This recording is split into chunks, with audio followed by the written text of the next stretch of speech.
Hello everyone, आप सभी का AB 97 क्लासेज में बहुत बहुत स्वागत है।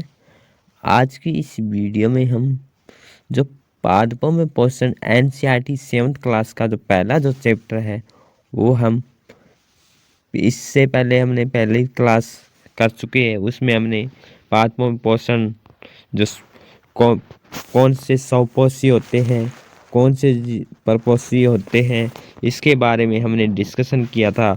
और इसके साथ साथ हमने डिस्कशन किया कि पोषक क्या होते हैं और पत्तियों की जो खाद्य फैक्ट्री है वो क्या होती है, पादपों की जो खाद्य फैक्ट्री है वो क्या होती है। ये हमने डिस्कशन किया था पिछली क्लास में। अगर पिछले क्लास पहली जो क्लास है वो अगर उसको नहीं देखे है तो उसको ज़रूर देखें। और आज के इस सेशन को हम जो शुरू कर रहे हैं वो हम जो कार्बोहाइड्रेट है, पादपों में जो कार्बोहाइड्रेट के अतिरिक्त अन्य खाद्य पदार्थों का संश्लेषण है वो हम डिस्कशन करेंगे। यहाँ से हम शुरू कर रहे हैं आज की सेशन को। अभी हमने पढ़ा था कि पिछले उसमें देखा था हमने पिछली क्लास में कि प्रकाश संश्लेषण है वो कैसे होता है, पौधे प्रकाश संश्लेषण है अपनी कैसे ग्रहण करते हैं। वो हमने देखा कि सूर्य की ऊर्जा की उपस्थिति में पौधे हैं प्रकाश संश्लेषण करते हैं। तो प्रकाश संश्लेषण प्रक्रम के द्वारा पादप पौधे कार्बोहाइड्रेट का संश्लेषण करते हैं। जो प्रकाश संश्लेषण की मदद से पौधे हैं किसका संश्लेषण करते, कार्बोहाइड्रेट का। जो क्वेश्चन बन सकता है कि प्रकाश पौधे हैं जो पादप है वो कार्बोहाइड्रेट का संश्लेषण किस माध्यम से करते हैं, प्रकाश संश्लेषण के माध्यम से। कार्बोहाइड्रेट में क्या होते हैं जी, कार्बन, और क्या होता है हाइड्रोजन, और क्या होता है ऑक्सीजन से बनते हैं। कार्बन हाइड्रोजन ऑक्सीजन से क्या बनता है, कार्बोहाइड्रेट।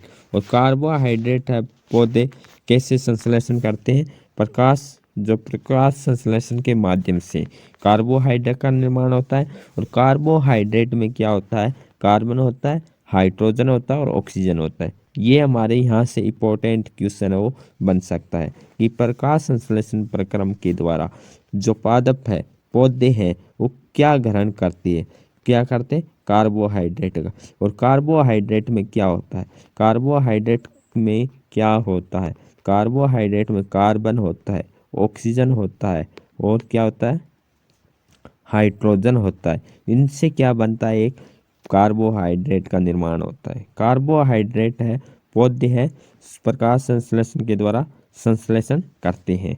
इनका उपयोग, जो कार्बोहाइड्रेट का उपयोग है, कार्बोहाइड्रेट में जो पदार्थ है कार्बन हाइड्रोजन ऑक्सीजन, इनका उपयोग प्रयोग खाद्य के अन्य घटकों के संश्लेषण में होता है। परंतु प्रोटीन क्या होता है, एक नाइट्रोजनी पदार्थ है।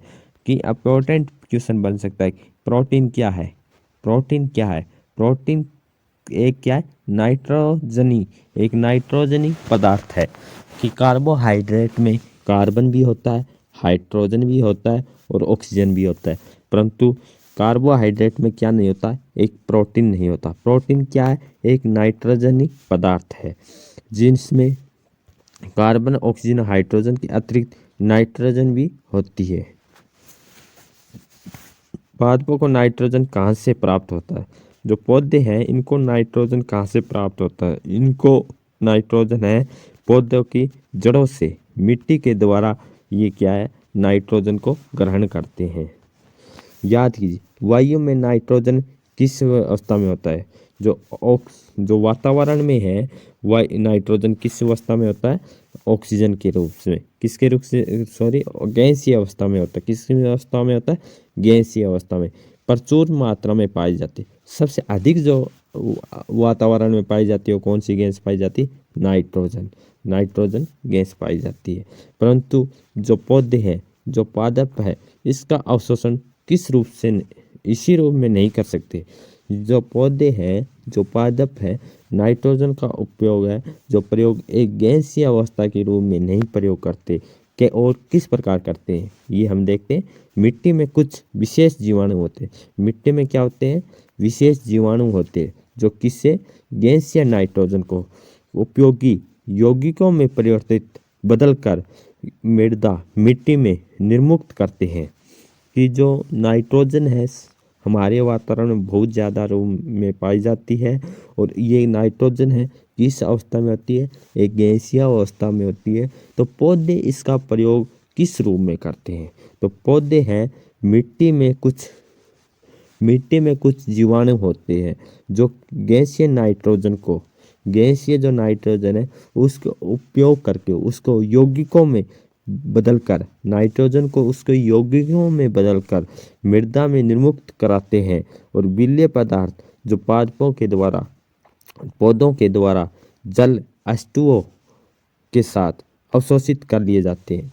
कि नाइट्रोजन है पौधे क्या करते हैं, जो मिट्टी में कुछ जीवाणु होते हैं वो क्या करते हैं, इस मिट्टी को उसमें निर्मुक्त कर देते हैं और जो विलेय पदार्थ है, जो घुलने वाले पदार्थ है, वो पादपों के द्वारा जल के साथ अवशोषित कर लिए जाते हैं। इस प्रकार पौधे हैं नाइट्रोजन को एक ग्रहण करते हैं। परंतु नाइट्रोजन है किस अवस्था में पाई जाती है? गैसीय अवस्था में पाई जाती है। संभवत आपने देखा है कि जो किसान अपने खेतों में जो उर्वरक या खाद डालते हैं जिनमें क्या होते हैं? नाइट्रोजनी पदार्थ बहुत अधिक मात्रा में होता है। इस प्रकार अन्य संगठकों कह रहे इस प्रकार अनेक जो प्रकार है, विभिन्न प्रकार है, घटक है, उनके साथ भी पादपों को नाइट्रोजन की आवश्यकता है। पौधों को नाइट्रोजन की जो आवश्यकता है वो प्रचुर रूप से मिल जाती है।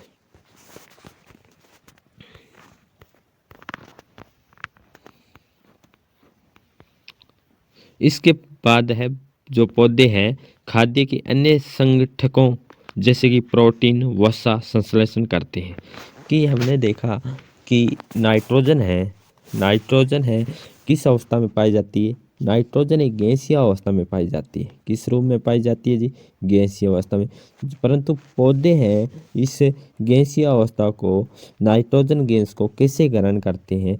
तो नाइट्रोजन को पौधे क्या करते हैं, जो मिट्टी होती है, मिट्टी में कुछ एक जीवाणु होता है, वो जीवाणु क्या करता है नाइट्रोजन को, वो कुछ विलेय पदार्थ है उनके द्वारा जल के द्वारा इस नाइट्रोजन की पौधे के जड़ों के माध्यम से मिट्टी के द्वारा उस जीवाणु के द्वारा नाइट्रोजनी पदार्थ में उसको परिवर्तन कर दिया जाता है। इसलिए इनका नाइट्रोजन पौधे हैं नाइट्रोजन को ग्रहण करते हैं। जो पादपों में पोषण की अन्य विधियां क्या है? कि कुछ पादप जो पौधे ऐसे भी हैं जिनमें क्लोरोफिल नहीं है। कि ऐसे कौन से पौधे हैं जिनमें क्लोरोफिल नहीं है पाया जाता? क्लोरोफिल क्या होता है? क्लोरोफिल एक पौधों में हरा वर्णक होता है, उसे क्या कहते हैं? क्लोरोफिल कहते हैं। क्लोरोफिल क्या काम करता है? क्लोरोफिल क्या काम करवाता है? प्रकाश जो संश्लेषण सूर्य की उपस्थिति में होता है, वो किसकी मदद से होता है? क्लोरोफिल की मदद से होता है। और प्रकाश संश्लेषण है जो होता है उससे क्या होता है कि कार्बोहाइड्रेट का निर्माण होता है। किसका होता है? कार्बोहाइड्रेट। किसका? कार्बोहाइड्रेट में क्या है? कार्बन है, हाइड्रोजन है और ऑक्सीजन है। ये तीनों चीज़ें किससे बनती है? कार्बोहाइड्रेट में होती है। और तो आप पोषक किस प्रकार प्राप्त करते हैं? पोषक है वो किस प्रकार प्राप्त करते हैं?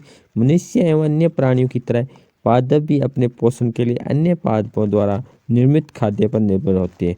वो विषमपोषी प्रणाली का अपना जो पादप है पौधे हैं स्वपोषी भी होते हैं। स्वपोषी जो अपना भोजन स्वयं बनाते हैं, विषमपोषी जो दूसरों पर आश्रित होते हैं। एक वृक्ष के तने व शाखाओं से लिपटी रस्सीनुमा पीले रंग की संरचना दिखाई देती है। चित्र 1.5 में बताया गया है कि चित्र 1.5 में बताया कि कुछ शाखाएं जो लपटी हुई है रस्सीनुमा, जैसे यहाँ पे है। तो इसमें अमरबेल का एक पौधा है। अमरबेल क्या है? जो अमरबेल का पादप है उसमें क्या है, क्लोरोफिल नहीं पाया जाता।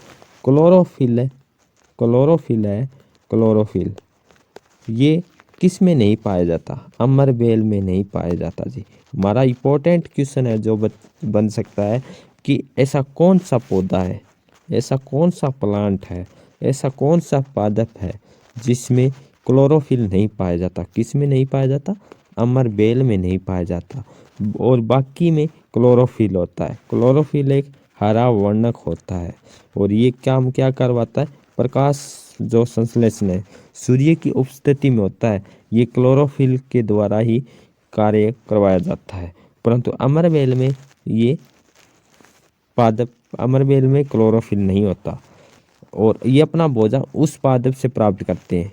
जो अमरबेल है, जो अमरबेल अपना भोजन है किससे, उस पादप पौधे से प्राप्त करते हैं जिस पर ये आरोहित होते हैं, जिस पर ये आरोहित होते हैं, और वह पादप परपोषी कहलाता है। जो दूसरों पे आश्रित होंगे, दूसरों पे आश्रित होंगे वो क्या कहलाएंगे, परपोषी, परपोषी। और स्वपोषी जो अपना भोजन स्वयं बनाते हैं।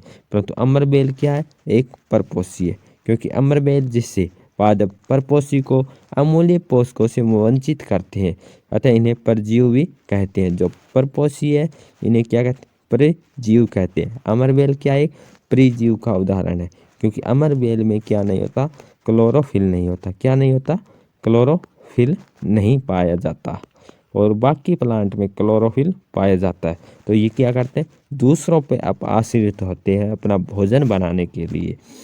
और कुछ अन्य जंतु भी होते हैं जो परपोषी या परजीव के प्रकार हैं।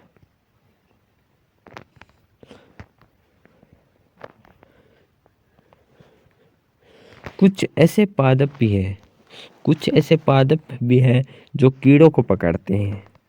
कुछ पौधे ऐसे भी हैं जो क्या करते हैं, कीड़ों को पकड़ते हैं, उन्हें पचा जाते हैं। विष में कारी नहीं है, जहरीले नहीं है। ऐसे पौधे हरे या अन्य किसी रंग के हो सकते हैं।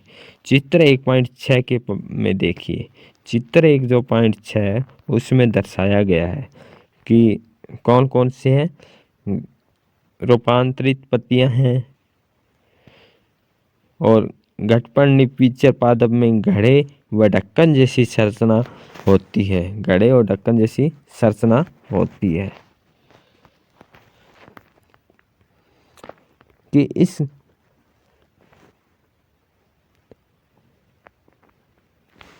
कि जो पत्ते का शीर्ष भाग है, पत्ते का जो शीर्ष भाग है वो किसकी तरफ होता है, घड़े की तरफ होता है। पत्ते का जो शीर्ष भाग है वो घड़े की,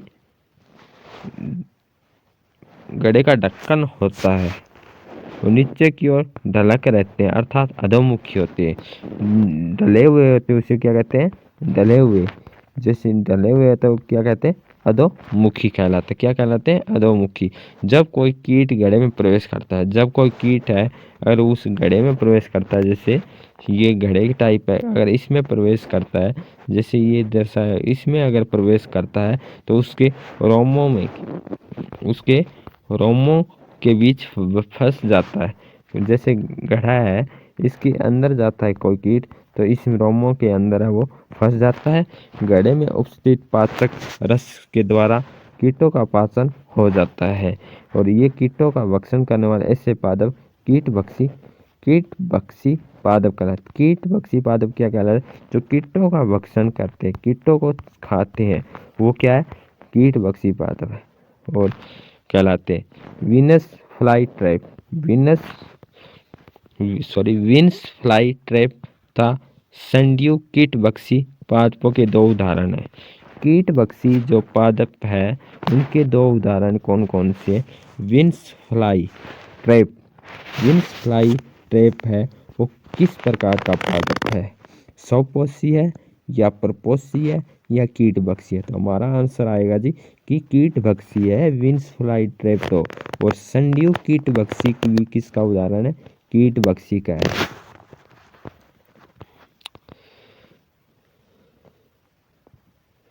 मृत जीव, मृत जीव है